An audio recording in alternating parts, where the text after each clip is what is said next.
Salut à tous, alors aujourd'hui on se retrouve pour une nouvelle vidéo.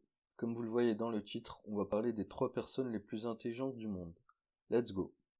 Les tests pour mesurer le quotient intellectuel sont souvent sujets à polémique. Il est vrai qu'une part d'aléa est inévitable de ce genre d'exercice. Pour l'heure, c'est pourtant le meilleur moyen d'établir une liste des plus grands cerveaux actuels. Voici le tiercé gagnant des 3 personnes les plus intelligentes du monde. Evangelos Katsioulis. Les performances d'Evangelos risquent bien de forcer les sceptiques à revoir leur jugement sur la pertinence des tests de mesure du quotient intellectuel. En effet, ce docteur en médecine grecque de 40 ans a de solides arguments pour cela. Certes, ces tests pour qualifier l'intelligence peuvent être estimés aléatoires, mais l'éclectisme de ce grand monsieur a de quoi ébranler les convictions les plus intimes.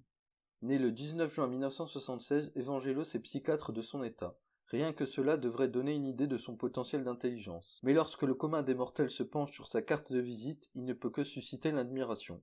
Rarissimes sont en effet ceux qui peuvent se targuer d'avoir un curriculum vitae aussi éloquent. Evangelos, comme tant d'autres médecins, aurait pu se contenter de son diplôme de docteur, mais son insatiable envie d'aller de l'avant a été plus forte. Une fois ses études à la faculté de médecine de l'université de Thessalonique terminées, il se spécialise dans la neurologie, puis la psychiatrie et enfin l'oncologie. Ne se satisfaisant pas de cela, il s'intéresse aussi à la philosophie, discipline où il obtient une maîtrise, et entreprend des études de psychopharmacologie couronnées par un doctorat de 3e cycle. Ces références à elles seules devraient suffire à admettre qu'Evangelos est un homme hors du commun, mais probablement pour le fun, il a voulu passer des tests de mesure de quotient intellectuel. Les résultats sont sans appel. Il a réussi au-delà de toutes ses espérances. Les tests qu'il a passés le placent au tout premier rang des personnes les plus intelligentes de la planète. Les scores qu'il enregistre accréditent que son quotient intellectuel atteint 205 sur l'échelle de Stanford-Binet, l'équivalent d'un quotient de 198,4 sur l'échelle de Wechsler et 258 sur l'échelle de Cattell.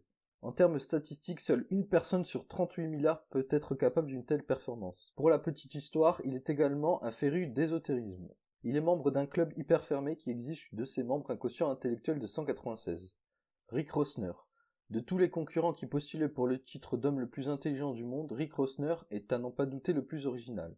Alors que la plupart de ses rivaux avaient montré des signes de précocité dans leurs études, ceux qui l'ont connu dans sa jeunesse se souviennent encore qu'il était encore au lycée à l'âge de 26 ans. Et pourtant cela ne l'a pas empêché de faire état d'un QI époustouflant. Il a passé le test O'Flynn Titan, où il s'est illustré comme étant la seule personne à avoir répondu juste aux 48 questions du test. Il s'est également très bien comporté lors du très sélectif Mathema IQ Test, en répondant à 13 des 16 questions posées. Pour la peine, il a été crédité d'un QI de 190, un chiffre astronomique qui le place au rang des génies de la trempe de Léonard de Vinci. Seule une personne sur 2 milliards est capable d'atteindre un tel score. Il est assez fier de sa performance, mais cette dernière ne le satisfait pas pour autant. L'homme a l'esprit de compétition. Il ne s'arrêtera pas tant qu'il n'aura pas dépassé le champion en titre, le psychiatre grec dont on a parlé précédemment.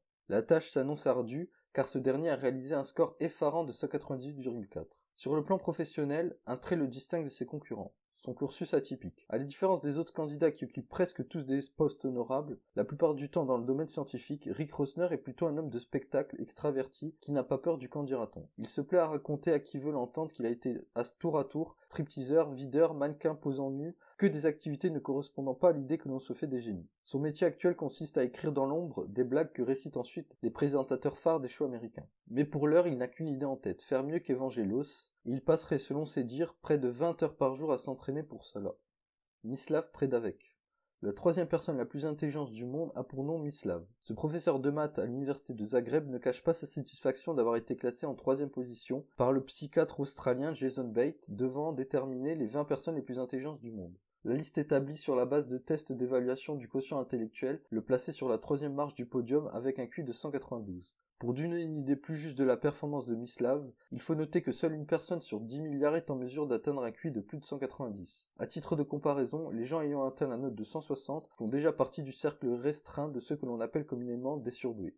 Il s'attendait d'ailleurs à ce genre de résultat. En effet, d'après ses dires, il avait toujours su qu'il avait une longueur d'avance sur ses pairs. Il avait eu conscience de ce fait dès son plus jeune âge. Alors qu'il était encore à l'école, il s'est rendu compte que plus les énigmes mathématiques devenaient difficiles à résoudre, plus elles lui paraissaient familières. Il avoue d'ailleurs sans honte que les tests d'intelligence les plus ardus constituent son hobby favori. Sa mère, quant à elle, ne tarit pas d'éloges sur son rejeton. Elle se plaît à raconter qu'elle avait tout de suite su que son fils avait quelque chose de spécial. Cela s'est rapidement confirmé lorsqu'il est allé à l'école. « Je n'ai jamais eu de problème au sujet de ses études, dit-elle. Qu'il fasse ses devoirs ou non était le cadet de mes soucis. Il ne rapportait jamais que des 20 sur 20 à la maison. » Sa femme, Marie-Hana, est un peu plus réservée. C'est peut-être un génie, dit-elle avec humour, mais pas dans tous les domaines. Il est des situations où mon aide lui est salutaire, comme par exemple la mise en route du lave-vaisselle. Donc le mec a 200 de QI mais n'est pas capable de faire marcher un lave-vaisselle. Ok, voilà, c'est tout pour cette vidéo, j'espère qu'elle vous aura plu. Sur ce, n'oubliez pas de liker, vous abonner, commenter et partager cette vidéo. À la prochaine.